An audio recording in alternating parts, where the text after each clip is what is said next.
கிறிஸ்துவுக்குள் அன்பானவர்களே, கர்த்தருடைய நாமத்தில் உங்களை மகிழ்ச்சியோடு வாழ்த்துகிறேன். கர்த்தர் உங்களோடு இருப்பாராக, உங்களை ஆசீர்வதிப்பாராக. கர்த்தருக்கு காணிக்கை கொடுக்கிறது என்பது ஒரு பெரிய கௌரவத்துக்குரிய ஒரு செயல். ஆண்டவர் நம்ம ஆனர் பண்ணுறோம். எவ்வளோ பெரிய ஒரு தேவன், சர்வ வல்லமையுள்ள தேவன். அப்போ அவரை ஆனர் பண்ணுறவல்ல, அவருக்கு கொடுக்க வேண்டிய அளவுக்கு ஆனர் நம்மளால் கொடுக்க முடியும். நம்ம சாதாரணமான ஹியூமன் பீயிங், ஒரு சாதாரண மனிதர்கள்.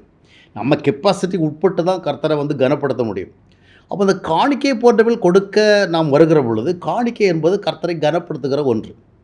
அப்போ அந்த காணிக்கை கொடுக்கிற விதத்தில் நாம் உண்மையிலே தேவனை கனப்படுத்துகிறது அதில் ரிஃப்ளெக்ட் ஆகணும்.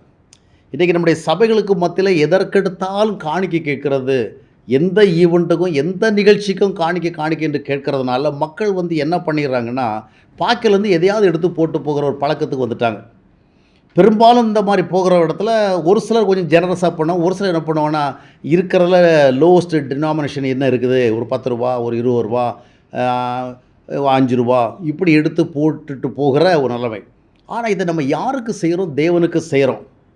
அப்போ அந்த இடத்துல நம்ம கௌரவமாக செய்ய முடியலை. ஏன் செய்யணும்? இந்த காணிக்கை சிஸ்டம் தான் காரணம். எந்த ஒரு ஊழியமாக இருந்தாலும் சரி, சபையாக இருந்தாலும் சரி, ஜனங்களிடத்தில் நீங்கள் கர்த்தருக்கென்று தீர்மானித்து நீங்கள் விரும்பி என்ன கொடுக்கலாம் அதை கொடுங்க அப்படின்னா அவர்களுக்கு நம்ம அதை போதிக்க முடியும், கௌரவமாக கொடுக்கறது. அப்போது நம்முடைய வருமானங்கள், நம்முடைய சூழல் மத்தியில் ஆண்டவருக்கு நம்ம அவர் மேல் ஒரு பெரிய மரியாதை வைத்திருக்கிறதுக்கு அடையாளமாக செய்யணுங்கிற உணர்வு வரும். இது வருகிற இடத்துல எல்லாம் கல்லறைக்கு போனாலும் காணிக்க, கல்யாண வீட்டுக்கு போனாலும் காணிக்க, எல்லா இடங்களையும் இந்த பையக்கு நீட்டிக்கிட்டு வர்றதுனால என்ன ஆகிடுன்னு சொன்னால், போட்டுட்டு போகிற எண்ணம் வந்துடுது.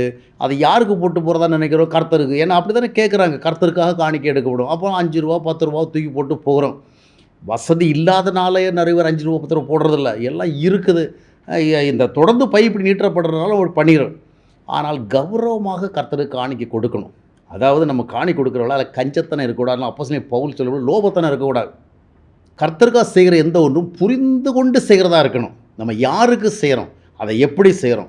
அப்போ என்ன பண்ணுறாங்க, சபையில் இந்த மாதிரி ஒவ்வொரு முறையும் காணிக்கை கேட்குறாங்க. நான் ஒவ்வொரு முறையும் கட்டுக்கட்டாக போட முடியுமா? ஒவ்வொரு முறையும் பெருசாக போட முடியும். உண்மை தான். அந்த சூழலுக்காக நம்ம ஏதோ செய்ய வேண்டியிருக்குது. ஒவ்வொரு சூழல்லையும் நம்ம என்ன பண்ண முடியாது, நிறைய போட்டால் தான் கௌரவம், அப்படி இல்லை. ஆனால் காணிக்கை என்றால் இதைத்தான் நம்ம புரிஞ்சிக்கணும், கௌரவமாக செய்யணும். ஆனால் இது போன்ற சூழல் வருகிற பொழுது, பையை நீட்டுகிற பொழுது நாம் போடாமல் இருக்க முடியாது. எனவே அது போன்ற சூழலை போடும்போது அந்த சூழலுக்காக போடுகிறது.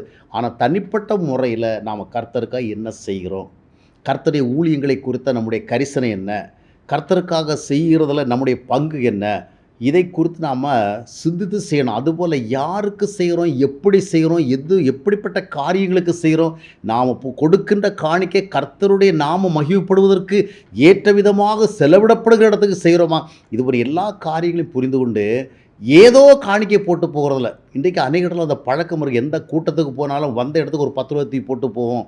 இல்லை, நீங்கள் கொடுக்கறது கர்த்தருக்கு. சபைகளில் இன்றைக்கி பையேந்தி பண்ணுறது ஏறக்குறையது ஒரு கட்டாயம்தான். அதனால் அந்த இடங்களில் நம்ம ரொம்ப தாராளமாக பண்ணிகிட்டு இருக்க முடியும். ஆனால் கர்த்தருக்காக செய்ய வேண்டிய காரியங்களை கனமாக கௌரவமாக சிந்தித்து அவருடைய பரிசுத்த நிலைமைக்கேற்றபடி நம்ம நல்மனதோடும் நல்ல ஒரு விருப்பத்தோடு நம்ம செய்யணும். அதுதான் ஆசீர்வாதமாக இருக்கும்.